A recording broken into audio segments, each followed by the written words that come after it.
में, तो हम सब को ताकत मिली, जिससे ये बहुत बड़ा एक मजमा बन गया। मेरे पास वर्तमान सरकार के मंत्रियों के फोन आते हैं कि ये ठाकुर पूरन सिंह कौन है। पूर्व मंत्रियों के फोन आते हैं, ये ठाकुर पूरन सिंह कौन है। आईबी से फोन आता है, ये ठाकुर पूरन सिंह कौन सा किसान नेता है।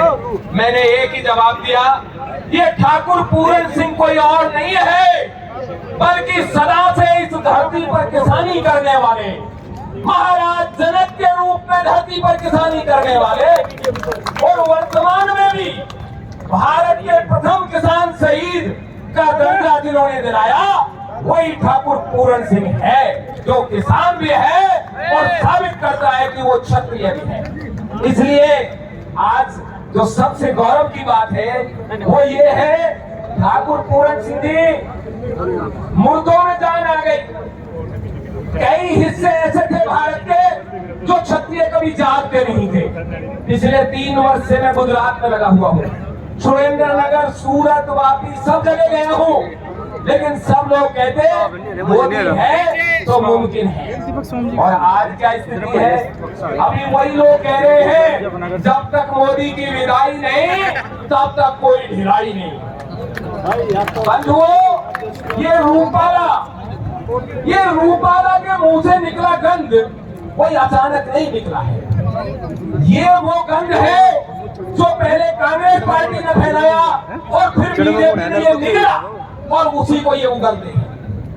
मैं गुजरात गया था और गुजरात की कोर कमेटी, जैसे अपनी संघर्ष समिति है, वो लोग संकलन समिति कहते हैं। उन्होंने ये कहा हम क्या करें, कांग्रेस ने पहले छला और बीजेपी अब छल रही है। यही बात यहाँ भी है, ध्यान से सुनना। सड़क पर खड़े गुंडों के द्वारा बहन बेटियों को छेड़ा जाता है। हमने देखा है सड़क पे लोग गुंडेगर्दी करते हैं, बहन बेटी को छेड़ते हैं।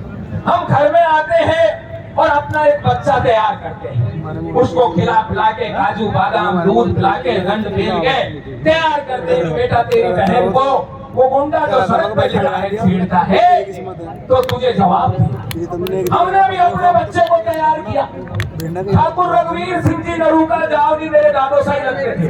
पहला एपीसी शिविर आरएसएस का वहां हुआ, फिर ये भारतीय जनता पार्टी हमारे घरों में बनी, जिसको पहले जनसंघ और अभी बीजेपी कहते हैं। इसको 30 साल ढोया हमारे समाज ने, और परिणाम ये हुआ जब ये बटी हो गई तो ये कहती है सड़क पर जो गुंडा बहन बेटी को छेड़ रहा है, मैं भी घर में अपनी बहन को छेड़ा।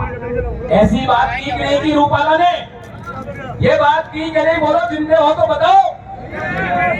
तो आप बताओ, जो घर में भाई अपनी बहन को छेड़ेगा तो घर के मुखिया के तौर पर उस भाई का नेस्तनाबूद करना चाहिए कि नहीं चाहिए? हाथ खड़ा करके बताओ। क्यों करना चाहिए? क्योंकि सड़क का गुंडा तो बाद में छेड़ेगा, ये तो घर में रहता है और रोजाना छेड़ेगा। और यही हुआ, इस अशोक गुजर ने कैथल में छेड़ा, उस नरोत्तम मिश्रा ने एमपी में छेड़ा, साहूलाल बिसाऊ ने छेड़ा, और अब रूपाला ने छेड़ा। और यही अब लोग कहते हैं कि नहीं मोदी तो ठीक है, मोदी ने संसद में छेड़ा था। मोदी ने भारत की संसद में कहा था कि राजाओं का रिश्ता अंग्रेजों से था। जो बात मोदी ने कही, जो बात अमित शाह ने राजा मान सिंह को टारगेट बनाकर कही, वही बात रूपाला ने कही। तो रूपाला दोषी नहीं है, दोषी है इनकी विचारधारा। अब मुझे ये बताओ, सड़क पे खड़े गुंडे को पहले मारोगे या घर में बहन की आंचल पर हाथ दे रहे गुंडे को मारोगे? आपके पास 2 गुंडे हैं, दोनों गुंडे हैं, पर एक आपके घर में बैठा है और दूसरा सड़क पे बैठा है। इस बार घर के गुंडे को मारने के लिए सड़क के गुंडे को भूल जाओ। निर्णय सुना दिया है कर्नल साहब, आप समझ गए होंगे। मेरा एक निवेदन हो रहे साहब, हमारी कुछ राजपूत सभाएं हैं, कुछ क्षत्रिय सभाएं हैं। चलो करनी सेना का तो आज निर्णय हो गया, नहीं मैं भी कहने वाला था सूरत पाली से, ये राजपूतों की है या पार्टियों की है? मेरी जानकारी में आया है कुछ संगठन भारतीय जनता पार्टी को बुलाकर समर्थन देना चाहते हैं। भाई देखो, या तो कोई क्षत्रिय नहीं है और या फिर आज की तारीख में हमारे शत्रु नंबर 1 बीजेपी का समर्थक नहीं हो सकता। हो सकता है क्या?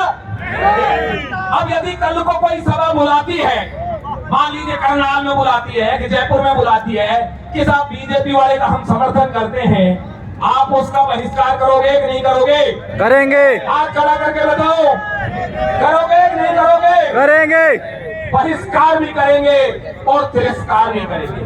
आज से ये मैसेज चले जाना चाहिए कि यदि किसी सभा ने किसी मंत्री संतरी या बीजेपी के किसी नेता को बुलाकर समर्थन किया, उससे हमारा कोई संबंध नहीं रहेगा। हाथ खड़ा करके बताओ, रहेगा कि नहीं रहेगा? नहीं रहेगा। ये बात नोट कर लेना, हरियाणा के लिए नहीं है, राजस्थान के लिए नहीं है, यूपी के लिए नहीं है, पूरे भारत के लिए है। बस एक छोटी सी बात कहना चाहता हूं, 1 मिनट का टाइम दूंगा। आपका ये आंदोलन तैयार हो गया, आपके युवाओं की मदद से। मैं ठाकुर पूरण सिंह जी से निवेदन कर रहा था, द्वारिका से लेकर कामाख्या तक सारा क्षत्रिय जाग गया। एक तो राजा है कूच बिहार में, वो बीजेपी के राज्यसभा सांसद होते हुए कहते हैं मैंने बीजेपी की कोई सदस्यता ग्रहण नहीं की है, मैं क्षत्रिय समाज में जन्मा था और क्षत्रिय में ही मरूंगा। ऐसे लोगों का भी हमें ध्यान देना चाहिए। क्या 4 जून के बाद हमको एक राष्ट्रीय आंदोलन शुरू करना चाहिए या नहीं? करना चाहिए।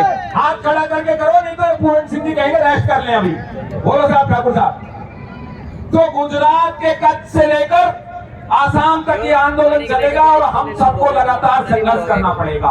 अब इस बार जब इन्होंने डंडे मारे, हमने सहन किए, राज लिए सहन किए, टिकट कटे सहन किए, पर माता और बहनों का रिश्ता जब अंग्रेजों से जोड़ा, वो सहन नहीं होगा।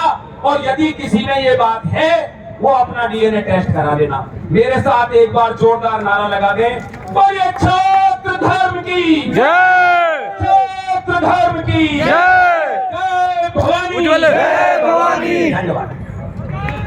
तालियों के साथ एक बार